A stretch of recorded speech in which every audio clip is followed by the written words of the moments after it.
नमस्कार, राजस्थान संवाद में आपका स्वागत है। मैं हूं आपके साथ चेतना शर्मा। राजस्थान के सबसे बड़े विश्लेषण मंच पर मैं आपका स्वागत करती हूं। और अगर आपने हमारे चैनल को सब्सक्राइब नहीं किया है तो इसे तुरंत सब्सक्राइब कर लीजिए। बाल विवाह के रजिस्ट्रेशन से जुड़े विवादित बिल को लेकर बैकफुट पर आ चुकी राजस्थान सरकार इसे वापस लेने की तैयारी शुरू कर चुकी है। मुख्यमंत्री अशोक गहलोत ने कह दिया कि ये बिल सुप्रीम कोर्ट के उस फैसले के मद्देनजर लाया गया था कि हर शादी का रजिस्ट्रेशन करवाना जरूरी है। उन्होंने ये भी कहा, लेकिन बिल को लेकर विवाद पैदा हो गया है कि राजस्थान में बाल विवाह का रजिस्ट्रेशन करवाया जा रहा है।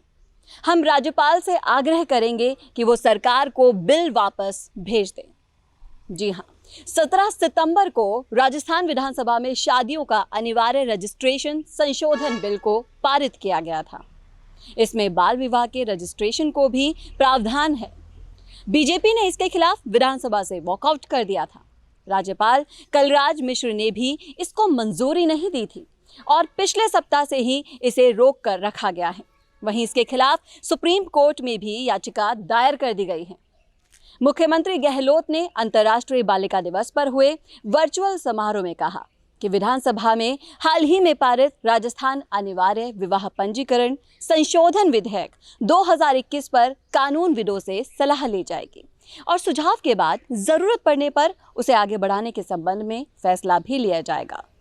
गहलोत ने यह भी कहा कि इस कानून को लेकर पूरे देश में विवाद हुआ कि इससे बाल विवाह को प्रोत्साहन मिलेगा। यह हमारे लिए प्रतिष्ठा का सवाल नहीं है। हम राज्यपाल से इसे वापस भेजने का अनुरोध करेंगे। इस पर फिर से विचार किया जाना जरूरी है। उन्होंने ये भी कहा कि राजस्थान में किसी कीमत पर बाल विवाह नहीं हो, यह सुनिश्चित किया जाएगा और इसमें कोई रियायत नहीं दी जाएगी। और इस पूरे मामले पर अब हम बहस करेंगे और आमंत्रित करते हैं हमारे editor in chief Varun sir को। देखिए चेतना, ये जो पूरा मामला है ये साफ तौर पर बताता है कि सरकार एक तरह से बैकफुट पर आ गई है। और इतिहास अगर हम याद करें तो ये पहला मामला नहीं है।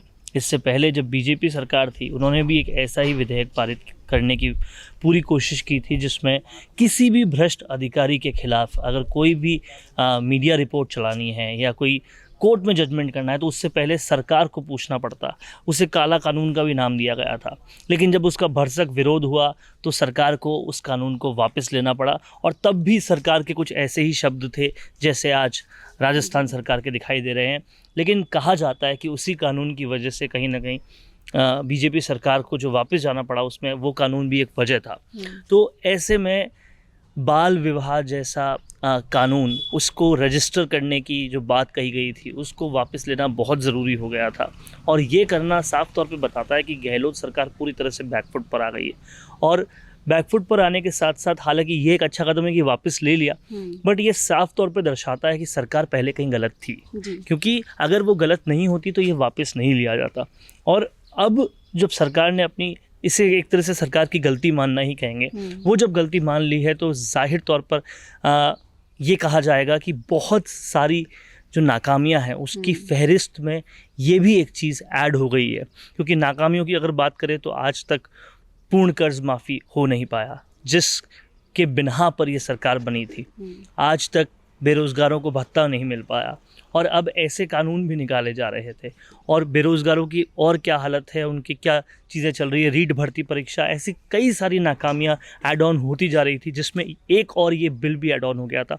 और अब सरकार ने बैकफुट पर लेकर ये चीज़ को जाहिर कर दिया है कि कहीं ना कहीं गलती सरकार की थी और ये जो गलती थी वो काफ़ी उनको भारी पड़ रही थी। जी सर, क्या आपको ये लगता है कि इस कानून से कहीं ना कहीं बाल अपराध को भी बढ़ावा मिलता?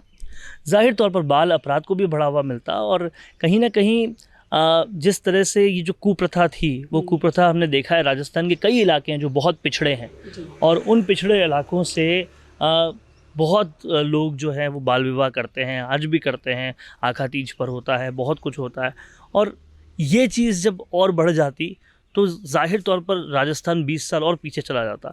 तो अपराध भी बढ़ते, इससे मानसिकता भी और घटती, पिछड़ेपन को हम आगे लाने का काम करते। जो चीज़ सती प्रथा के वक्त बंद हो गई या उससे पहले बंद हो गई वो चीज़ हम वापस लाने का काम करते। तो कहीं ना कहीं राजस्थान को पिछड़ा बनाने वाला था ये कानून। लेकिन भरसक विरोध के बाद इसे बैकआउट कर लिया गया। अब देखना ये होगा कि रीट का मामला हो, चाहे राजस्थान में अपराध का मामला हो, महिलाओं के खिलाफ जो अपराध है उसका मामला हो, या फिर राजस्थान में जिस तरीके की कानून व्यवस्था है उसका मामला हो, या फिर फार्मर्स के लोन का मामला हो, इन सब पे सरकार क्या करती है। क्योंकि यहाँ पर एक तरह से पता चल गया है कि सरकार कहीं ना कहीं गलत थी, तो वो बैकफुट पर आई है।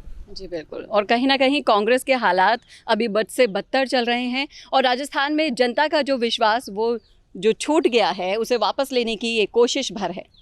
जाहिर तौर पर ये कोशिश भर है, और अगर ये नहीं लिया जाता तो कहीं ना कहीं एक बहुत बड़ा विरोध जो है वो सरकार के खिलाफ आ जाता। और इसको, ये जो खबर थी या ये जो बात थी कि बाल विवाह जैसी चीज़ को बढ़ावा दिया जा रहा है, ये पूरे के पूरे देश पे राजस्थान की मिट्टी पलीत करने वाली बात थी। तो इसको वापस लेना बहुत ज़रूरी था, अगर नहीं लेते तो बहुत कुछ हो जाता।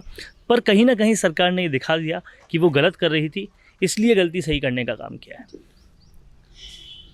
तो कैसा लगा आपको ये विश्लेषण? आप हमें कमेंट करके ज़रूर अपनी राय दें और हमारे चैनल को सब्सक्राइब करना ना भूलिएगा। आज हमने कोर्स किया और कल हम उसको भूल जाते हैं, फिर कंपनी में अप्लाई करते हैं तो कंपनी हमें वापस से ट्रेनिंग देती है। आप जानते हैं ये सब कुछ क्यों होता है? क्योंकि आप जो सीखते हैं उसे उसी वक्त इम्प्लीमेंट नहीं करते। इसी वजह से मिशी media solutions digital video production में लेकर आए हैं on the job training course, जहां पर सीनियर प्रोफेशनल्स के साथ लाइव प्रोजेक्ट में आप डिजिटल मार्केटिंग और डिजिटल वीडियो प्रोडक्शंस को सीखेंगे और आपकी परफॉर्मेंस पर यहीं आपका रिक्रूटमेंट भी हो जाएगा। अब जब सब कुछ ऑनलाइन हो रहा है तो जाहिर सी बात है ऑनलाइन वीडियोस की डिमांड भी लगातार बढ़ रही है और इस इमर्जिंग मार्केट में आपका स्वागत करने के लिए तैयार है मिशी मीडिया सॉल्यूशंस। ज़्यादा जानकारी के लिए कॉल करें 9549770549 या फिर आप हमें मेल भी कर सकते हैं mishimedia solutions@gmail.com।